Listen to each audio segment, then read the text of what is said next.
Meron pong pahayag itong si Congressman Pulong Duterte na sinasabing meron na raw, andyan na raw ang warrant of arrest ni Senator Bongo galing sa ICC. Nako, paktay mga kababayan.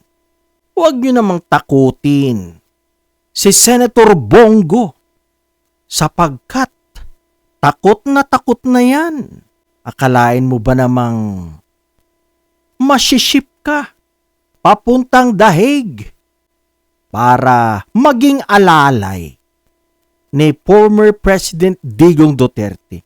Siguro mga kababayan, pagod na rin si Sen Bongo na maging chimoy sapagkat mahabang panahon din na pinagsilbihan niya ang dating Pangulo mga kababayan. Baka sa ngayon nag-iisip na rin ito na magtatago na rin, natutularan ang kanyang kumpadre na si Bato de la Rosa mga kababayan na hanggang ngayon ay hindi pa rin nagpapakita. Talagang nagtago ng husto si Senator Bato de la Rosa mula po nung tumakas siya sa Senado at pinatakas nila Robin Padilla at mga kasamahan. Sa ngayon siguro nag-iisip na rin ng Plan B, Plan C itong si Senator Bongo mga kababayan sa posibleng pagtatago.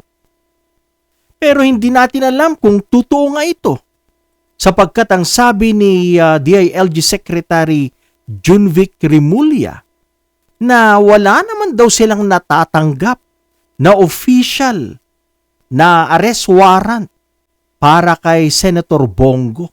Kaya hindi po natin alam kung sino ang nagsasabi ng totoo dito.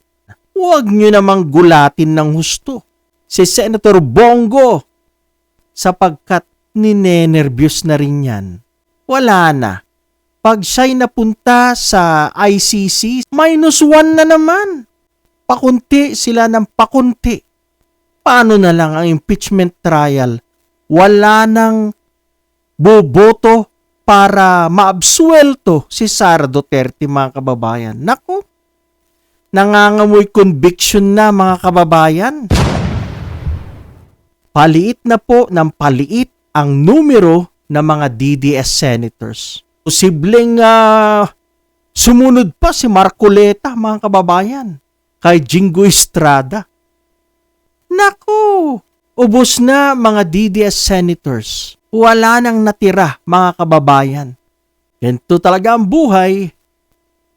May mga kaso sila, mabibigyan naman kayo ng patas na laban, balibalita, na isusunod ng aarestuhin si Senator Marcoleta. Actually, ramdam na rin ni Senator Marcoleta dahil lagi niya sinasabi na anytime pwede nila akong arestuhin. At ang giit pa niya na wala daw pong katotohanan yung mga ibinibintang sa kanya mga kaso. Balikan natin si Bongo. Maaring totoo nga yung sinasabi ni Congressman Pulong, maaring hindi. Pero ang masasabi ko lang, dapat niyang pagbayaran ang kanyang mga ginawang kasalanan sa bayan. Kasama ang kanyang dating amo na si Rodrigo Roa Duterte.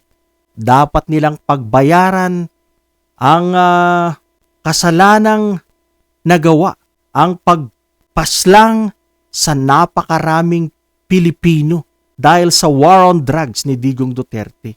Please subscribe to my YouTube channel. Marami pong salamat at isang magandang gabi, magandang umaga sa ating lahat.